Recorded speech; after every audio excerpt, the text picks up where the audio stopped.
Assalamualaikum warahmatullahi wabarakatuh. Di sini Ibu akan menyampaikan materi tentang penyajian data dalam bentuk diagram. Nah, kita akan membahas diagram batang, diagram garis, diagram lingkaran. Masuk dulu ke pengertiannya. Pengertian penyajian data dalam bentuk diagram. Penyajian data dalam bentuk diagram adalah representasi visual dari data statistik atau informasi numerik yang disusun dalam bentuk grafik atau diagram untuk mempermudah pemahaman, analisis, dan komunikasi informasi. Diagram batang biasa digunakan data berbentuk kategori. Pada diagram batang, data disajikan dengan menggunakan gambar berbentuk batang persegi panjang yang letaknya vertikal atau horizontal. Letak batang yang saling berdampingan dibuat terpisah, tidak menyatu. Nah, di sini ada contoh diagram batang yang ada yang vertikal dan horizontal. Yang tegak itu vertikal, yang mendatar horizontal. Baik, kita akan memasuki contoh soal. Buatlah diagram batang dari tabel berikut. Nah, di sini ada tabel. Di dalam tabel ada kelas, banyaknya siswa, laki-laki, perempuan. Nah, di sini ada 8A 16, perempuan 14, 8B 12, laki-laki, perempuan 18, 8C 15, laki-laki, 19, perempuan, dan begitu seterusnya. Nah, di sini kita disuruh untuk membuat diagram batang. Pertama-tama buat garis horizontal, yaitu garis yang mendatar. Nah, di sini ada frekuensinya, banyak siswa. Di sini ada kelas, laki-laki buat warna kuning, perempuan warna merah. Nah, sebelum kita membuat, kita lihat dulu tabelnya. Di dalam tabel laki-laki 16, perempuan 14. Buatlah diagram batangnya, laki-laki 16 ke perempuan 14. Nah, 8A 12 laki-laki, 18 perempuan, buat ke laki-laki 12, perempuan ke 18. Nah, kalian harus mengikuti cara yang pertama tadi sampai seterusnya. Begitu cara pembuatan diagram batang.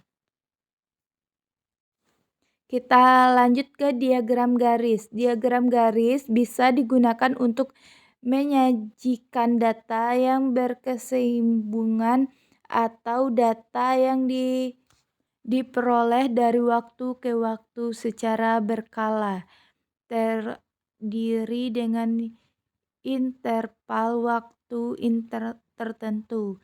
Nah, di sini ada contoh diagram garis. Kita akan masuk ke contoh soal diagram garis. Nah, kalian ikuti Ibu ya, gimana cara pembuatan diagram garis. Oke, di sini ada contoh soal nilai tukar rupiah terhadap dolar AS dalam seminggu ditunjukkan dari tabel berikut. Nah, di sini ada tabel hari sama tabel nilai tukar rupiah. Nah, sebelum kita membuat nilainya, kita buat dulu garis yang mendatar dan frekuensinya. Ntar Ibu buat hari. Ini ada Senin, Selasa, Rabu, Kamis, Jumat, Sabtu, Minggu. Di sini ada nilai tukar rupiahnya. Cara pembuatan diagram garis yaitu Senin, lihat ke tabel 10.300. Kita cari ke 10.300 hari Senin. Nah, dikasih tanda titik di tengah-tengah. Terus lihat lagi hari Selasa 10.000. Kita cari mana angka 10.450, kita kasih tanda titik. Terus lanjut ke hari Rabu 10.630, cari lagi, kita kasih tanda titik. Terus masuk lagi Kamis, kita cari 10.350, masuk lagi Jumat 10.740. kasih tanda lagi, masuk lagi Sabtu 10.830 kasih tanda, Minggu 10.920. Nah, sudah kasih tanda, terus buat garisnya terlebih dahulu. Namanya kan diagram garis, kita harus membuat diagram garisnya.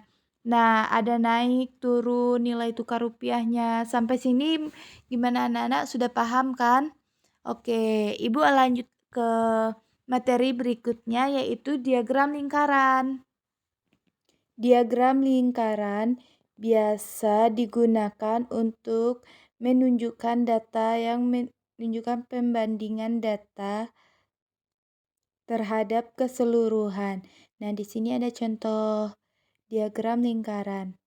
Diagram lingkaran ada dua macam, ada yang persen dan ada yang bentuk derajat. Nah, di sini kita akan mempelajari yang berbentuk derajat. Nih, di sini ada contoh soal data olahraga kegemaran warga desa Hebat tersaji sebagai berikut. Nah, pertama sepak bola 6 orang, bulu tangkis 5 orang, catur 2 orang, basket 2 orang, bola voli 5 orang. Nah, di sini ada cara penyelesaiannya. Nah, dari 6 sepak bola itu ada 6 orang, kita turunkan 20 dari mana dapatnya? Dari 6 ditambah 5 ditambah 2 ditambah 2 ditambah 5. Itu sama dengan 20. Nah, 360 derajat itu dari mana? Dari seluruh lingkaran itu dinamakan 360 derajat. Nah, 6 dikali 360 dibagi 20 sama dengan 108 derajat. Bulu tangkis 5 dikali 360 dibagi 20 sama dengan 90 derajat. Catur 2 dikali 360 dibagi 20 sama dengan 30 derajat. Basket 2 dikali 360 dibagi 20, 30 derajat. Bola voli 5 dikali 360 dibagi 20 sama dengan 90 derajat. Jadi lingkaran sepak bola yaitu 180 derajat, yang bulu tangkis 90 derajat, yang catur 30 derajat, basket 30 derajat, bola voli 90 derajat. Jadi total semuanya keseluruhannya 360 derajat. Nah, di dalam lingkaran itu kita udah mendapat setiap sudutnya. Terima kasih.